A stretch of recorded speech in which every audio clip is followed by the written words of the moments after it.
हम्म।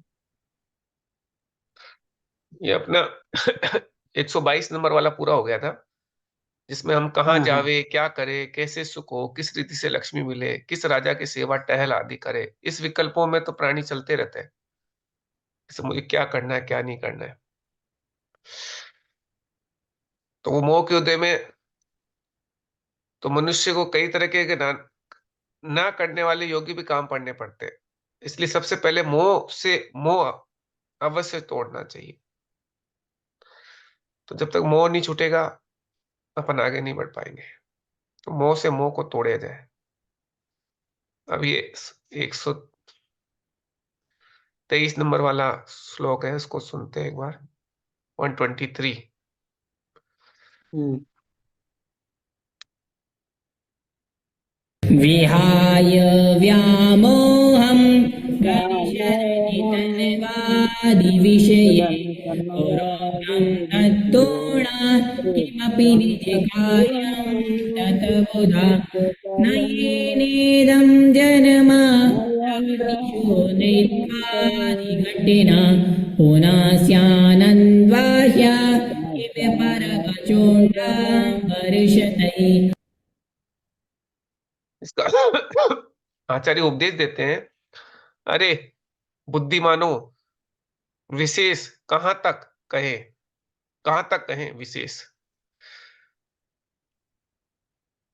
शीघ्र स्त्री पुत्र धन घर आदि पदार्थों से मोह छोड़कर ऐसा कोई काम करो जिससे तुमको फिर जन्म न धारण करना पड़े, क्योंकि नहीं मालूम फिर उत्तम कुल जिन धर्म की शरण निर्गंत गुरु का उपदेश आदि मिले या नहीं मिले। अरे मिले या ना मिले। हाँ, तो इससे मोह छोड़ो। स्त्री से, पुत्र से, धन से, घर से मोह छोड़ो, क्योंकि फिर पता नहीं ये आपको जिन धर्म की शरण मिले नहीं मिले, उत्तम कुल मिले नहीं मिले, हम्म। आगे कोई भरोसा तो नहीं अगले जन्म में क्या मिलेगा। तो इसलिए इसी के अंदर कुछ ऐसा काम करो जिससे कि तुम्हें दोबारा जन्म नहीं लेना पड़े, जन्म मरण के चक्कर से छुटकारा मिल जाए, ये कर्मों का बंधन छूट जाए। भावार्थ है, जिस प्रकार हम्म। चौराहे पर जिस प्रकार चौराहे पे चिंतामणि रत्न की प्राप्ति दुर्लभ है, उसी प्रकार मनुष्य जन्म तथा जिन धर्म की शरण आदि मिलना भी दुर्लभ है। इसलिए ऐसी अवस्था को पाकर ऐसा काम करना चाहिए जिससे तुमको इस पंच परावर्तन रूप संसार में परिभ्रमण ना करना पड़े, नहीं तो हाथ मलते ही रह जाओगे, कुछ भी नहीं मिलेगा। अब हाथ ही मलते रह जाओगे, बस कुछ हाथ में नहीं आएगा।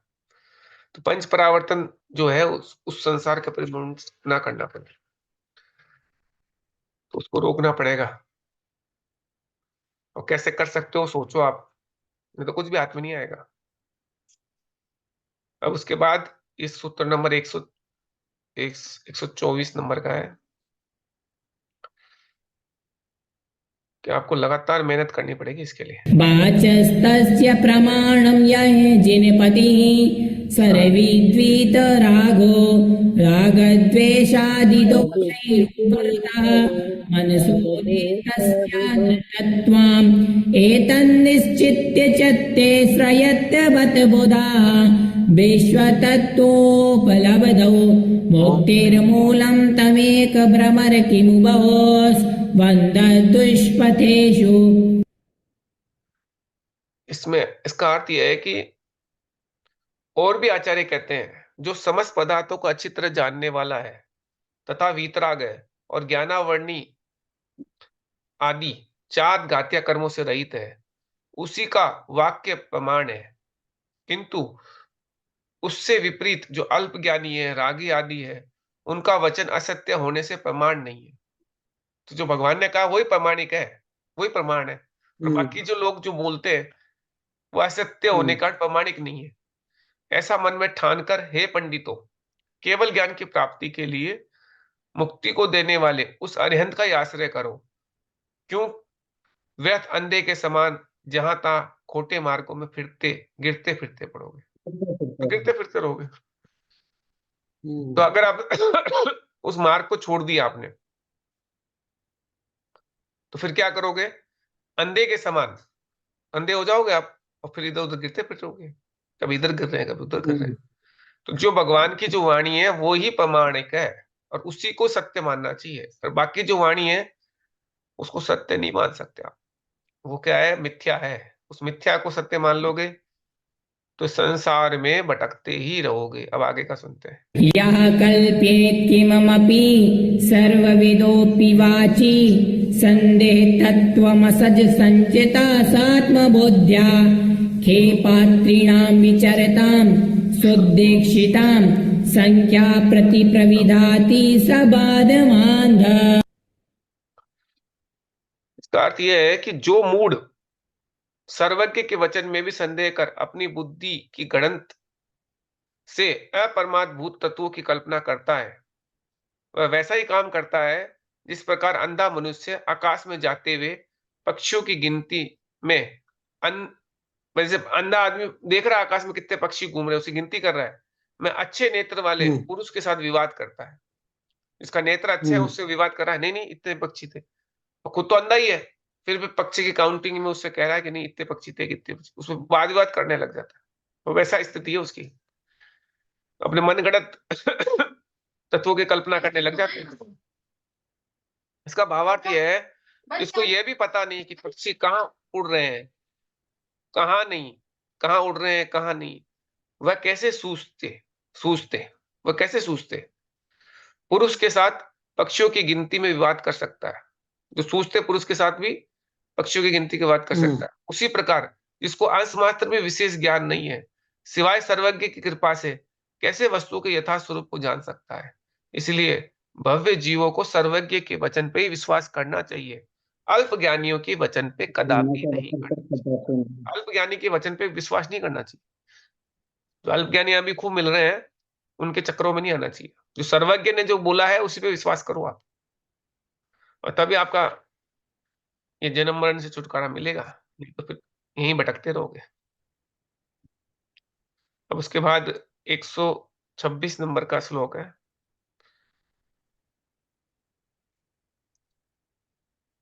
उक्तैर्जिनैर्द्वदिशभेदं मङ्गं श्रुतं ततो बाह्यमनन्तभेदं तस्मिन्नुत्पादेयतया चिदात्मा ततः परं हेयतया व्यधीव्यदधायि।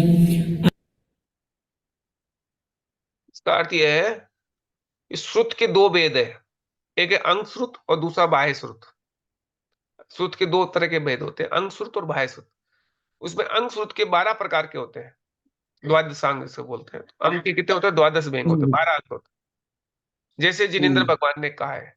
और बाह्य शुद्ध जो होते हैं उसके अनंत भेद कहे, उसके कई सारे भेद हो जाते हैं बाह्य शुद्ध के, परंतु उन दोनों सूत्रों में ज्ञान दर्शन शाली आत्मा ही गाहे ग्रहण करने योग्य का है, किंतु उससे जुड़े समस्त पदार्थ को हे और त्यागने योग्य कहे। केवल आत्मा ही ग्रहण करने योग्य है, और उसके अलावा जितने भी पदार्थ है वो सब त्यागने योग्य है। केवल आत्मा ही इसमें पकड़ने के लिए है, बस गाहे करने योग्य है, और बाकी हे है। हे का मतलब होता है त्यागने के लिए। उस आत्मा से अलावा बाकी चीजों को हे बोलो तो हे है, छोड़ने लायक है, उसको त्यागने योग्य है। उसके बाद आगे का सूत्र है 127 नंबर का। 27 अल्पायुष्मल्पधियामिदानीं कुतः समस्त्रश्रुत्पाठशक्तिः तदत्र मुक्तिं प्रतिवीजा मात्रम् अभ्यस्तमात्महितं प्रयत्नात्। इसका अर्थ है कि इस पंचम काल में ज्ञान, आयु आदि की निरंतर क्षीण होने से मनुष्य अल्पायु तथा अल्प ज्ञान के धारी रह गए। जैसे पंचम काल में क्या धीरे धीरे ज्ञान भी कम हो रहा है, आयु भी कम हो रही है, तो वो अल्पायु अल्प ज्ञान की धारी रह गए। इसीलिए वे समस्त श्रुत का अभ्यास नहीं कर सकते। तो पूरे जो 12 अंग है ना, पूरे का अभ्यास नहीं कर सकते। अतः जो पुरुष मोक्ष के अभिलाषी है उनको मुक्ति के देने वाले तथा आत्मा के हितकारी शुद्ध को तो अवश्य ही बड़े प्रयत्न के साथ अभ्यास करना चाहिए। तो जो अगर मोक्ष के अभिलाषी हो तो वो जो आत्मा के हितकारी सूत्र जो है, इसका बड़े प्रयत्न के साथ अभ्यास करना चाहिए, क्योंकि अभी आपके क्या ज्ञान भी कम है, आयु भी कम है। तो जितना प्रयत्न करो, जितना जल्दी इसको अंदर आ जाओ, उतना आप इसको अच्छे से समझ पाओगे, नहीं तो नहीं समझ पाओगे। और उसका प्रयास करते रहना चाहिए बार बार। धीरे धीरे धीरे धीरे सब समझ में आ जाएगा, लेकिन शुरुआत तो करो, क्योंकि 12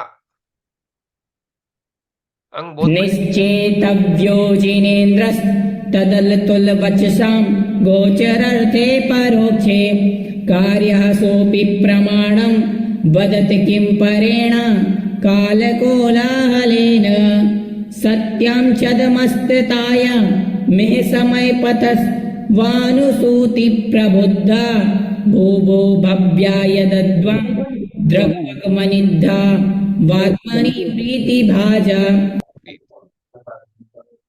कपड़ा तो भाई उतरेगा।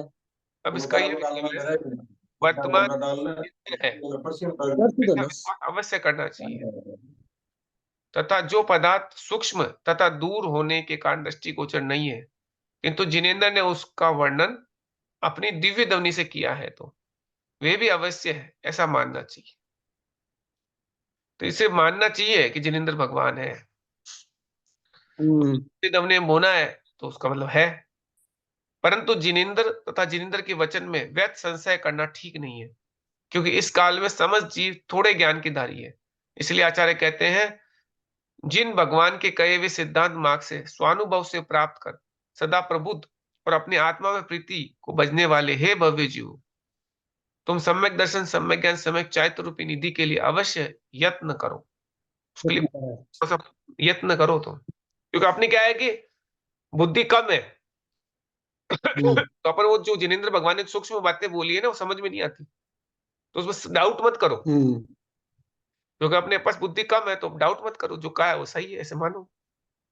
इसका भावार्थ यह है, संसार में ये तीनों रत्न ही सारभूत पदार्थ है, इन्हीं में प्रयत्न करने से उत्तम सुख की प्राप्ति होती है। इसलिए भव्य जीवों को रत्नत्रय का आराधन अवश्य करना चाहिए। तो रत्नत्रय में लग जाओ, सम्यक दर्शन, सम्यक ज्ञान, सम्यक चैत्र, तो फिर आपका आगे कल्याण हो जाएगा। सम्यक दर्शन मतलब राइट बिलीव, सम्यक ज्ञान मतलब राइट नॉलेज, और सम्यक चैत्र मतलब राइट कंडक्ट। आपको अपने आप को सही चरित्र में लेके आओ। आपका विश्वास ही गलत है तो सब कुछ गलत हो ही गया। तो पहले विश्वास को सही करो, फिर उसको ज्ञान को सही करो, फिर चरित्र को ठीक करो। अब आगे का सूत्र देखते हैं। तद्धायत् तात्पर्य ज्योति सच्चिन्मयं विना यस्मात् सदपि न सदसति यस्मिन् निश्चितमा भासते विश्वम्। इसका अर्थ है कि जिस श्रेष्ठ तथा ज्ञान स्वरूप चैतन्य के बिना समस्त पदार्थ मौजूद भी नहीं मौजूद के समान है, और जिन चैतन्य के होने पर समस्त पदार्थ का प्रकट रीति से प्रतिभास होता है, ऐसे ज्ञान स्वरूप आत्मरूपी ज्योति की भव्य जीवों को अवश्य आराधना या उपासना करनी चाहिए। उसकी आराधना या उपासना करनी चाहिए, ऐसे ज्ञान स्वरूप आत्म ज्योति। यद्यपि संसार में अनेक पदार्थ है, परंतु उन सब में ज्ञान गुण की धारी आत्मा ही है, तथा उस आत्मा के बिना समस्त जगत शून्य है, और उस आत्मा के होने पर समस्त पदार्थों का भले प्रकार से ज्ञान होता है। इसलिए भव्य जीवों को ऐसे सारभूत आत्मा का अवश्य ही ध्यान करना चाहिए। तो वो ऐसे आत्मा का ध्यान करना चाहिए, क्योंकि उसके बिना बाकी सब जीरो है।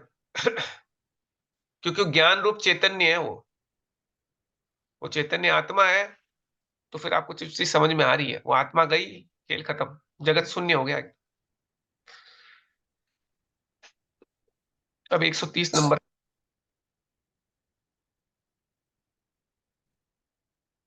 अज्ञोद्भवकोटिभिः शपयति स्वं कर्म तस्माद् बाहु स्वीकुर्वन् क्रस्सवरः स्थिरमनः ज्ञानी तु तत्क्षणात् तीक्ष्णक्लेशैः हयाश्रितोऽपि हि पदं नेष्टं तपस्यन्तो नेयं तन्नयति प्रभुं स्फुट तर्ज्ञानैकसूतोज्झितः।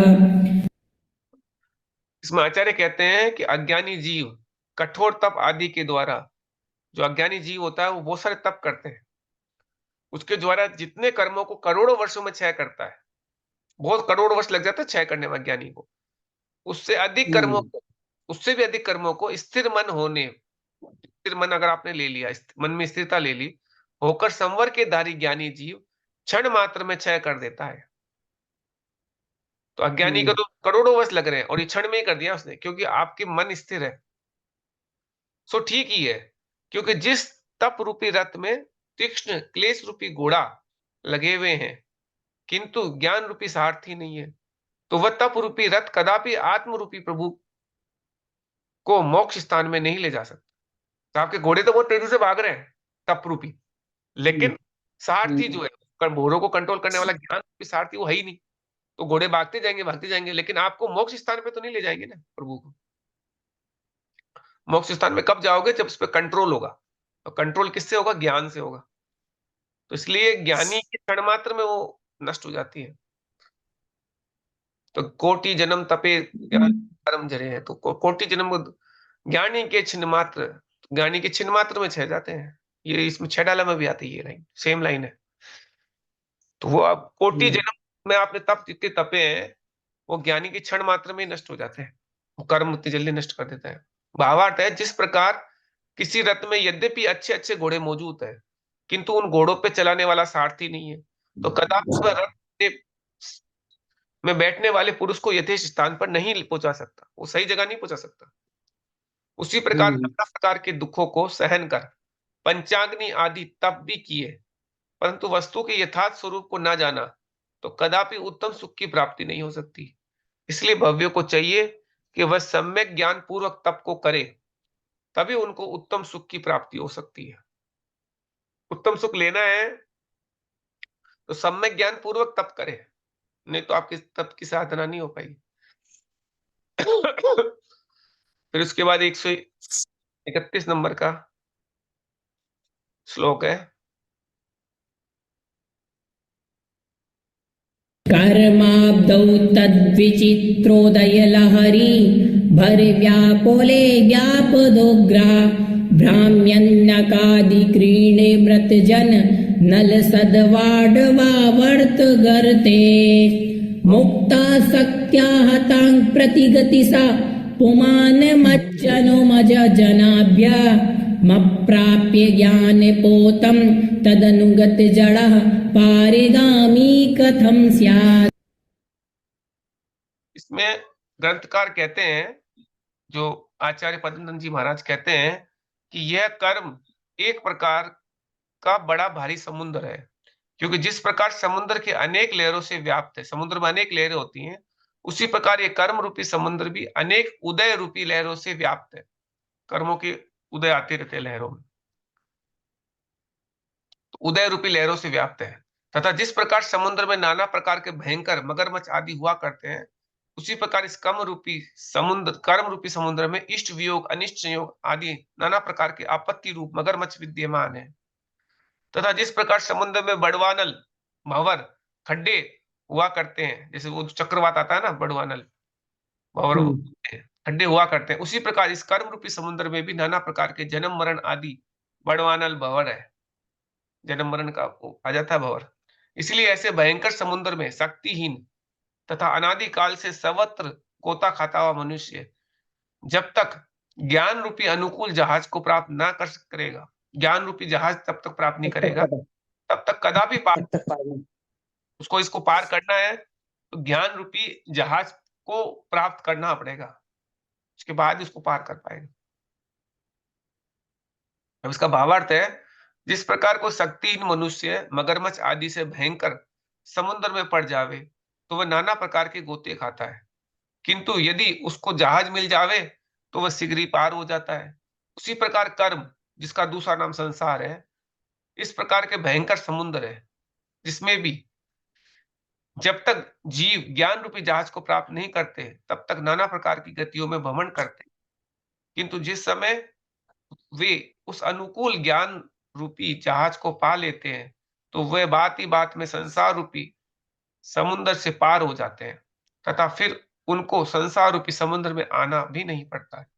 इसलिए जिन जीवों को इस संसार रूपी समुद्र को पार करने की अभिलाषा है उनको अवश्य ही ज्ञान रूपी अखंड जहाज का आश्रय लेना चाहिए।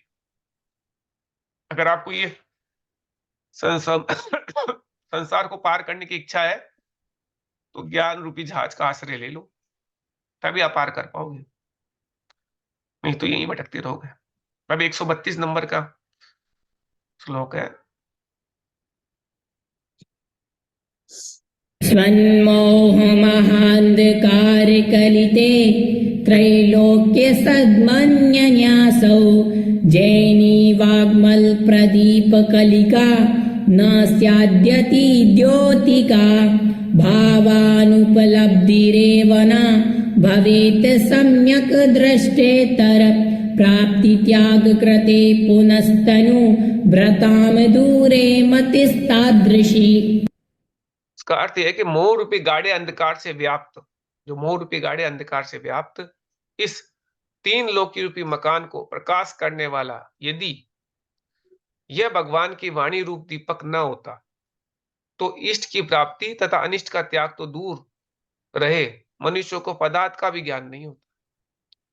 तो ये इस अंधकार जो है ना, खतरनाक वाला अंधकार, उस अंधकार में भगवान की वाणी रूपी दीपक चाहिए, उसी से अपन को इष्ट की प्राप्ति और अनिष्ट का त्याग तो दूर, मनुष्य को पदार्थ का ज्ञान भी नहीं होता अगर ये नहीं मिलता।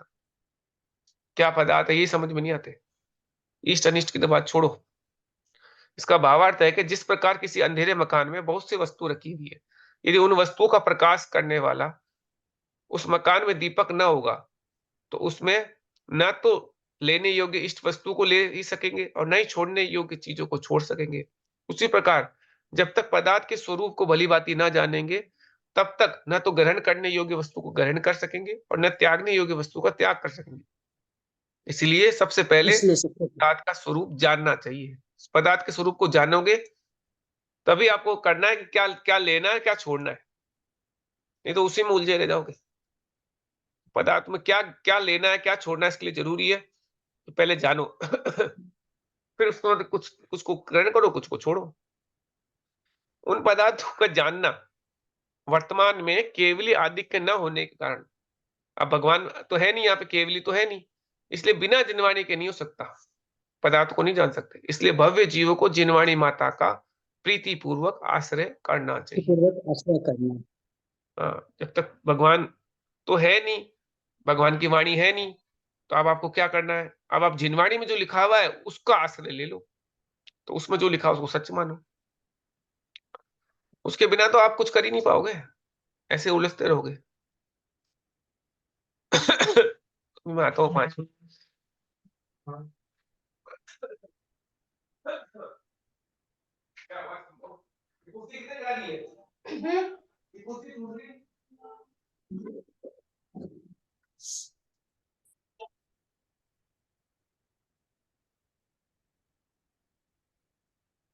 सर को सर्दी जुकाम लगी हुई है। हाँ, सबको सर्दी जुकाम है। हाँ? हाँ तो मैंने मौसम बोल इधर रेस्ट, यानी है। हाँ? ज्यादा बोली तो गल सूखी ना, बोली तो गल सूखी, मैंने बोल रेस्ट कर ले से। नहीं बोल ही जाए, शांति मिलती, बोलने दो। बोलने से शांति मिलती है। अपना अपना तरीका है। हम्म। बोले रह नहीं सकेगा, बोलना पड़ेगा उसको।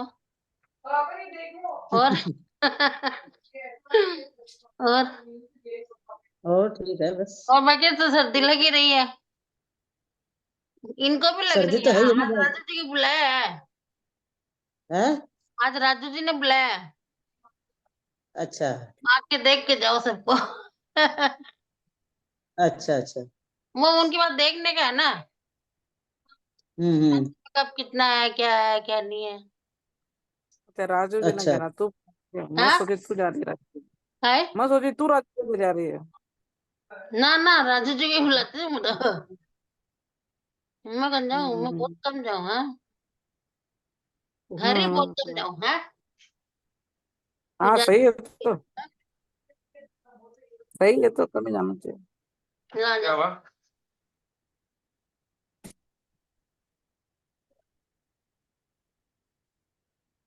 अब गुरुजी चले गए तो बच्चे बातें करने लग गए। बातों में लग गए। ये बातों बातों हाँ, में बच्चे पड़ा बातें था। क्लास करने लगे। क्लास में टीचर ने हमेशा यही होता है। अच्छा। तब बातों में टाइम खराब हो जाता है, क्योंकि बातों बातों में पूरी जिंदगी निकाल दी। अब कह रहे क्या लेना है क्या छोड़ना है, ये तो जिनवाणी को सुन के पकड़ में आएगा। हम्म, अब आत्मा ही धर्म है, इस बात को अब ये आचार्य श्री ग्रंथकार वर्णन आगे वर्णन करते हैं। आत्मा ही धर्म है। अब इसका ये एक सूत्र पढ़ते हैं 133 नंबर का।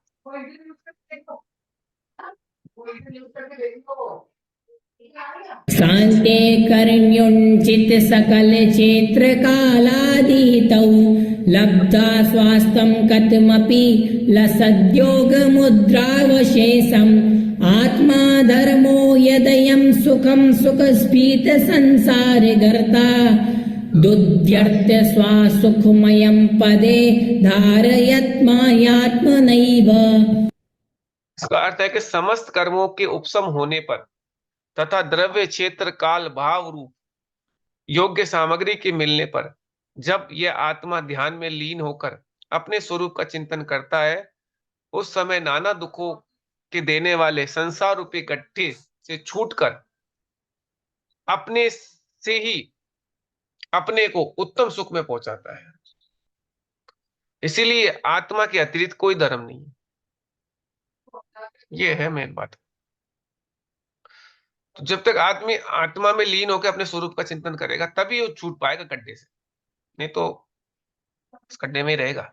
भावार्थ है कि संसार के दुखों को छुड़ाकर जो उत्तम सुख में ले जाता है उसी का नाम धर्म है।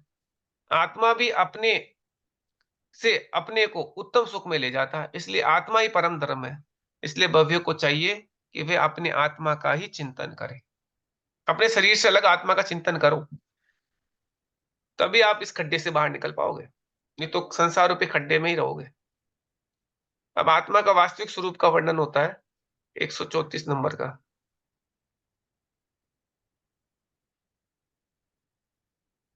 नो शून्यो न जडो न भूत्यजनितो नो कर्तृभावं गतो नैको न क्षणिको न विश्वविततो नित्यो न नैचाकतः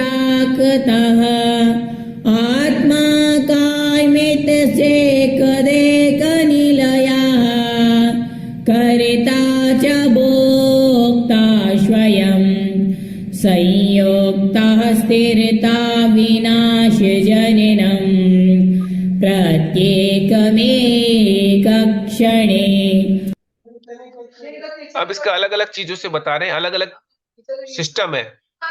एकांत में जैसे कई कई ऐसे दर्शन है जो बोलते हैं कि एकांत में आत्मा शून्य है, ऐसे बोलते हैं कई लोग। न जड़ है, न तो आत्मा शून्य है, न जड़ है, न पंचभूत से उत्पन्न हुआ है, न करता है, न एक है, न क्षणिक है, न लोकव्यापी है, न नित्य है, किंतु अपने शरीर परिमाण में शरीर का जितना नाप है उतने नाप की आत्मा है।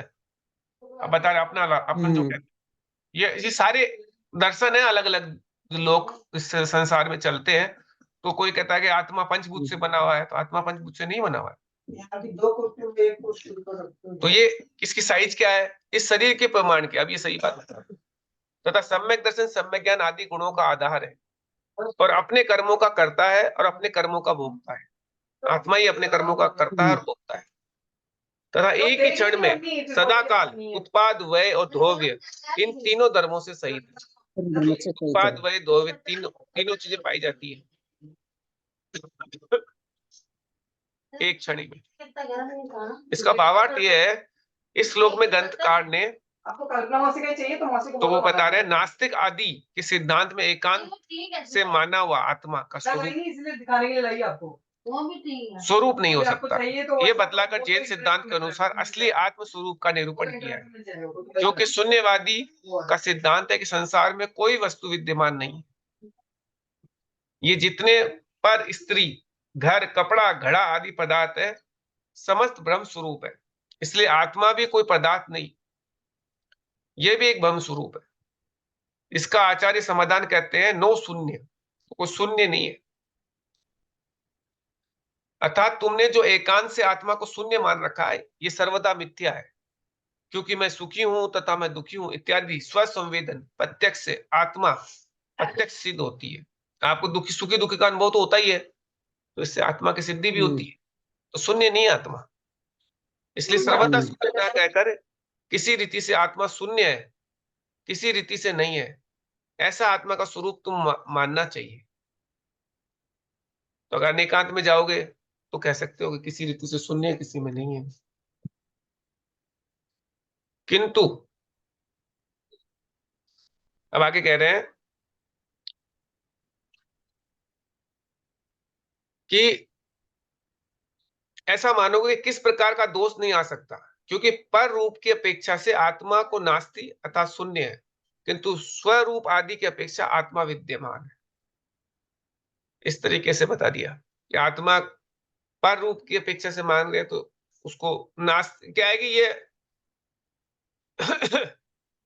अगर आपने शायद सुना हो तो उसमें आस्ति नास्ति, आस्ति नास्ति, ये जो बात है उसी को इसमें लिखा हुआ है। तो अगर पर रूप की अपेक्षा से आत्मा को नास्ति अर्थात शून्य है, परंतु स्वरूप की अपेक्षा से आत्मा विद्यमान है, तो इसमें दोनों चीजें आ जाती है, आस्ति भी है नास्ति भी है।